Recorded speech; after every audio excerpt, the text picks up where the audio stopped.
राम की निशानी, राम भक्त ले चला रे राम की निशानी।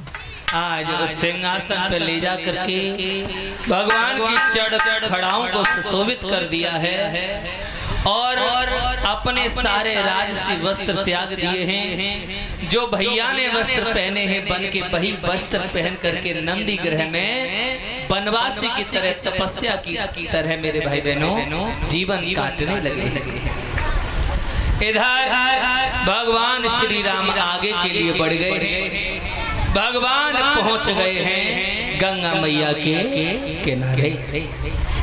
जब गंगा मैया के किनारे पहुंचे हैं तो केवट को आवाज दी है भगवान ने। केवट भगवान का बहुत बड़ा भक्त था। तो जब केवट को पता लगी है कि मेरे प्रभु राम कल मेरे घाट पे आने वाले हैं, तो केवट ने राजा से कह के और एक प्रार्थना करी कि कल मेरे प्रभु मेरे घाट पे आएंगे और मैं आपसे विनती करता हूं कि कल और केवट की नाव घाट पे ना चले। राजा ने कहा ठीक है, कल अकेले तुम्हारी नाव मिलेगी और किसी की नाव नहीं आएगी। आज वो केवट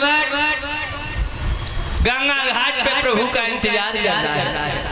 भगवान जब पहुंच गए हैं केवट के पास में, बाबा तुलसीदास कहते हैं रामचरितमानस में, मांगी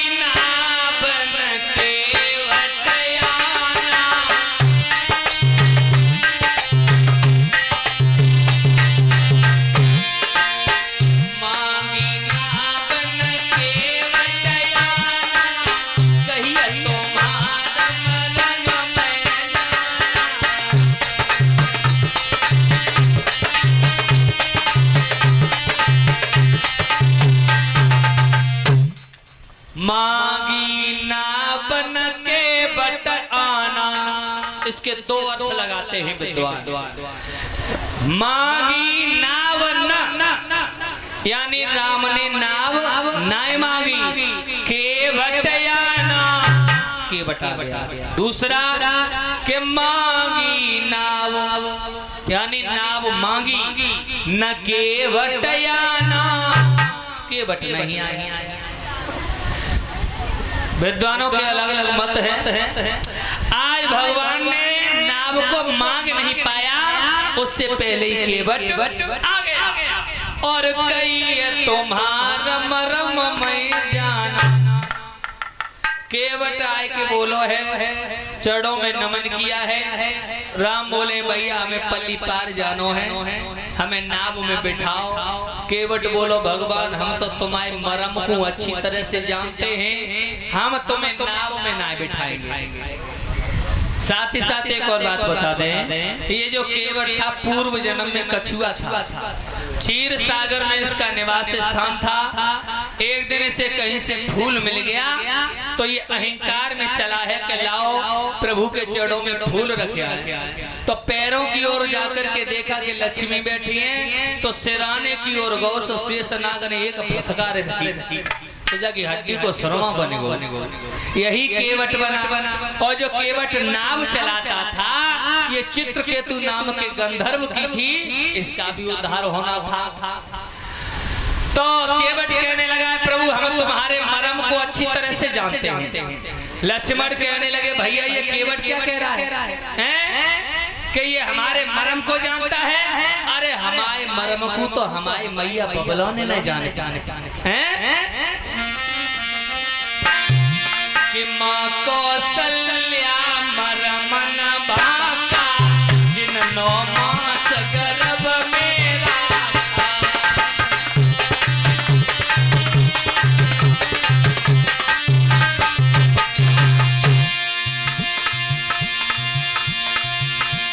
दशरथ पिता मरम और प्रणत जीवन मोई को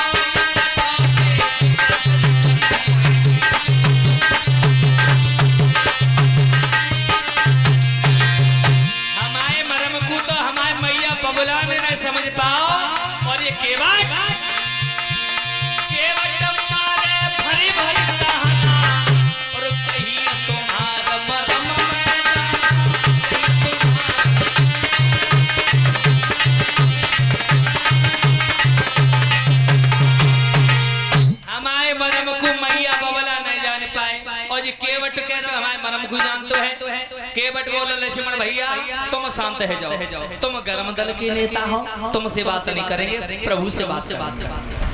प्रभु हम तुम्हारे मर्म को अच्छी तरह से जानते हैं, क्योंकि तुम्हारे चरणों में कोई जादू है, जादू। हमने सुना है कि तुम्हारे चरणों की रज से और पत्थर की स्त्री बन गई और हमारी ये नाव काठ की है, और जो स्त्री बन गई जो स्त्री बन जावे। जब पत्थर स्त्री बन सकत है तो पत्थर से कमजोर होते हैं काठ और जल्दी स्त्री बनेगो। हमारी तो रोटी की उलाली पच जाएगी, हम तुम्हें नाव में नहीं बैठाएंगे। राम बोले भैया ऐसी कोई बात ना है, मुझे 14 वर्ष का वनवास हुआ है, मुझे जाना है, मुझे नाव में बिठा के पार कर। केवट बड़ा चतुर भक्त है, याद रखना। आज केवट कहने लगा प्रभु हम ऐसे आपको नाव में नहीं चढ़ाएंगे। बोले फिर कैसे चढ़ाओगे? हम पहले तुम्हारे चरणों को धोएंगे और चरण धो करके उस चरणा अमृत को पिएंगे। अगर हमें कछू ना हो तो हमारी नाव को कछू ना हो।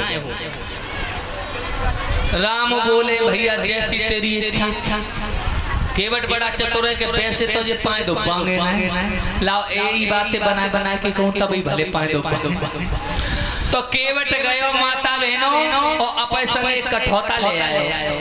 कठौती नहीं लाओ, अगर कठौती लेके आओ तो लड़की बन जाती, बागो ब्याह और कन्नू पत। कठौता लेके आयो है कि बाई चांस अगर लड़का बनूंगा तो 10-15 साल मेवा की सेवा करूंगा, फिर नाव चला के वो मेरी सेवा करेंगे। अब कठौता में गंगा जल किया और भगवान को एक पैर पे खड़ा कर लिया और धीरे धीरे धीरे धीरे धीरे धीरे एक पैर कूद हो। काफी देर हो गई, भगवान एक ही पाए पे खड़े। केवट से लक्ष्मण बोले भैया तो इन्हें को रहमो नहीं आ रहा, मेरे भैया कब से एक पाए पे खड़े हैं, इनके पैर में दर्द होना शुरू हो गया है, कितना मलमल के धो रहा है तू। केवट ने भगवान के चेहरा की ओर देखा, प्रभु दर्द हो रहा है। भगवान बोले मुस्कुराए के केवट थोड़ो थोड़ो है रहा। बोले बस मैंने 10-5 मिनट आपको एक पैर पे खड़ा कर दिया, तुम्हारे पैर में दर्द हो रहा है, लेकिन उन भक्तों से पूछिए जो एक पैर पे खड़े होकर के हजारों वर्ष तेरा भजन करते हैं, क्या उनके दर्द नहीं होता?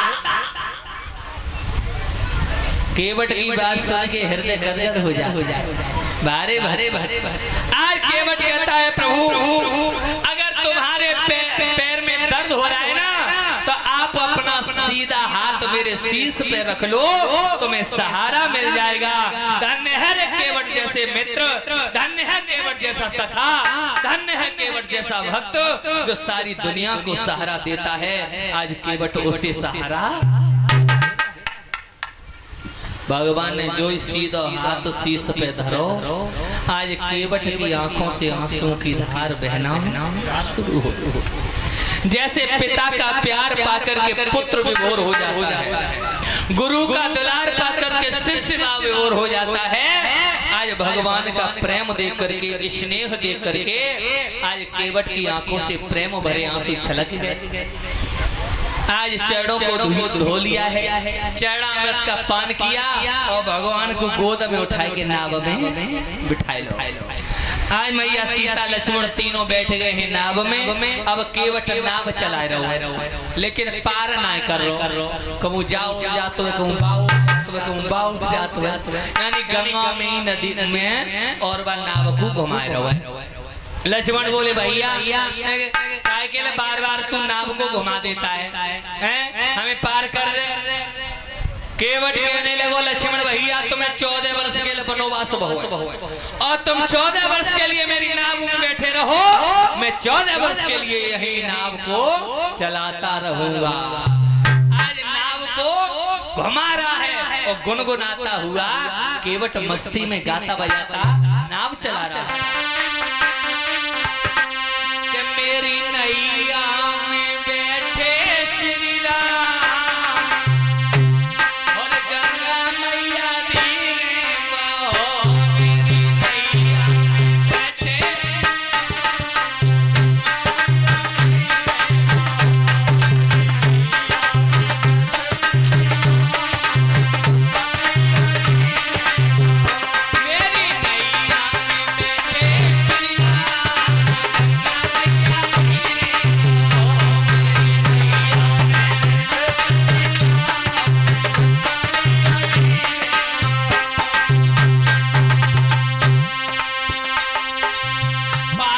में बैठी सीता मैया पास में, पास में बैठी सीता मैया पास में, संग में बैठो लक्ष्मण भैया,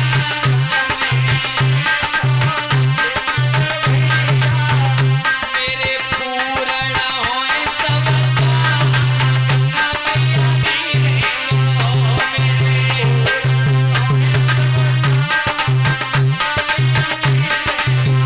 मेरी मैया में लक्ष्मण राम, मैया मेरे को, मेरी मैया में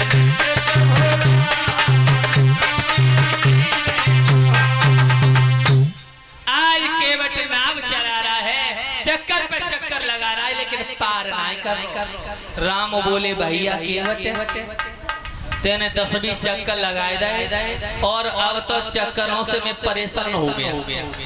तेरे चक्कर मुझ पे सहन नहीं हो रहे, मेरा सर घूमने लगा है, तेरे चक्करों से मुझे चक्कर आने लगे हैं, तू जल्दी से पार कर दे। केवट बोलो बाप प्रभु मैंने 10-5 चक्कर लगाए थे, तुम्हें चक्कर आने लगा और तुम हम भक्तों पे इस जीव पर 84 लाख योनियों को चक्कर लगवाओ तो हमारी दशा कैसी हो गई। केवट की बात सुन के हृदय गदगद हो जाता। आज केवट ने भगवान को पार किया है।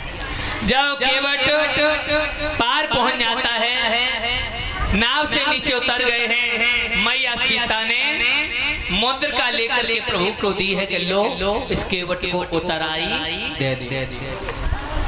राम ने वो मुद्रिका लेकर केवट से कही अल्ले भैया आप भाड़ो अपनों के रावले सोई केवट रोन लगो प्रभु का कर रहे हो, तुम तो जात बिरादरी की मैंने भाई रे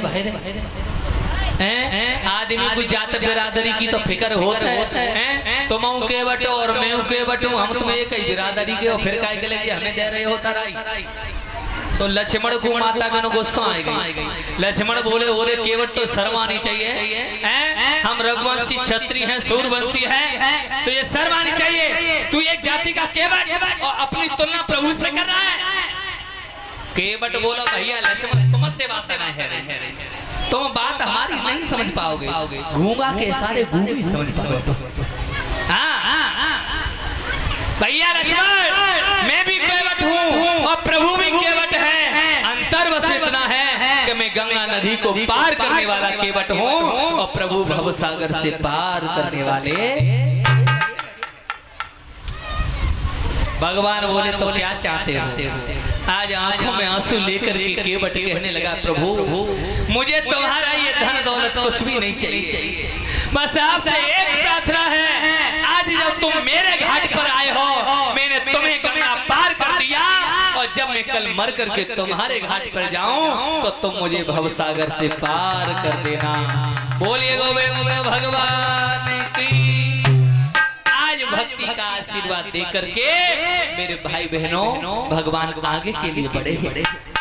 अत्र मुनि के आश्रम पर पहुंचे हैं जहाँ मैया सीता ने माँ अनसुईया से सती चरित्र के बारे में ज्ञान दिया है। आगे कई संत ऋषि भारद्वाज से मिले हैं, अनेकों संत ऋषियों से परामर्श लेते हुए भगवान आगे के लिए बढ़े हैं। जब अंत में भगवान श्री राम पंचवटी पर पहुंच गए हैं, यहाँ पर भगवान श्री राम के साथ में बहुत बड़ा अनर्थ हुआ। माँ सीता का हरण होता है रावण के द्वारा। सभी भक्त 2 लाइन का प्रभु का कीर्तन बोले, राम कथा को भजन के माध्यम से पूर्ण करेंगे, विराम करेंगे। आज रात्रि में चंद्रवंश का वर्णन और हमारे इस चंद्रवंश में किस तरह से भगवान कन्हैया का अवतार हुआ था, सुंदर पावनमयी कथा लेकर के सभी भक्त भारी से भारी भीड़ में आना। इस पांडाल को सजाएंगे पेड़ झांकियों के। आज हमारे ठाकुर जी का अवतार होगा। सभी भक्त भाव से प्रभु का भजन बोलेंगे।